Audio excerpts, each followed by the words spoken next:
నువ్వు చెప్పింది జరగలేదయ్యా అని చెప్పండి, తిట్టండి, ఓకే, ఓకే. సంతోషమే. ఇక్కడి నుంచి సార్, ఇక్కడి నుంచి you are the first one అండి. పార్లమెంట్ ఎలక్షన్స్ తర్వాత ఖచ్చితంగా పడిపోద్దని మీరు చెప్పారు సార్. అది జూలై ఆగస్ట్ అన్నారు, అక్టోబర్ అయింది సార్.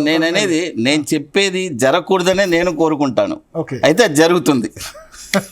జరగకూడదని కోరుకుంటారు కానీ జరుగుద్ది. ఓకే, ఎందుకంటే సిచ్యువేషన్ అలా ఉంది. సో ఎందుకు మిడ్ క్యాప్ స్మాల్ క్యాప్ ఎందుకు వాల్యుయేషన్ లెవెల్ చాలా ఎక్కువ ఉన్నాయి, అబ్నార్మల్గా పెరిగాయి, ఎర్నింగ్స్ కంటే ఎక్కువ ఉండడం ఇది కారణమా సార్? ఎప్పుడు మన జనరల్గానే స్టాక్ మార్కెట్లో కొద్దిగా ఎక్స్పీరియన్స్ ఉండేవాళ్ళు ఏం చేస్తారంటే డైవర్సిఫై చేస్తారు.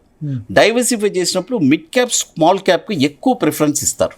ఓకే, ఆ స్టాక్ ఎందుకంటే రిటర్న్స్ వచ్చి 1కి 4 క్విక్గా అయిపోద్ది. ఇదే నిఫ్టీలో చూడండి, ఒక స్టాకు 100% అవ్వాలంటే 5 years అవుతుంది.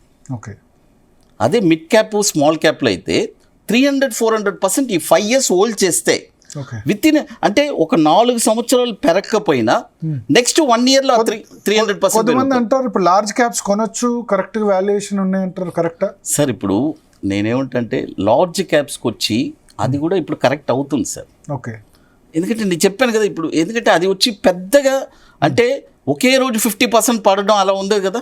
బట్ మిడ్ క్యాప్స్ చూడండి, ఒక్కొక్క స్టాకు 40% పడిన స్టాక్స్ కూడా ఉన్నాయి కదా.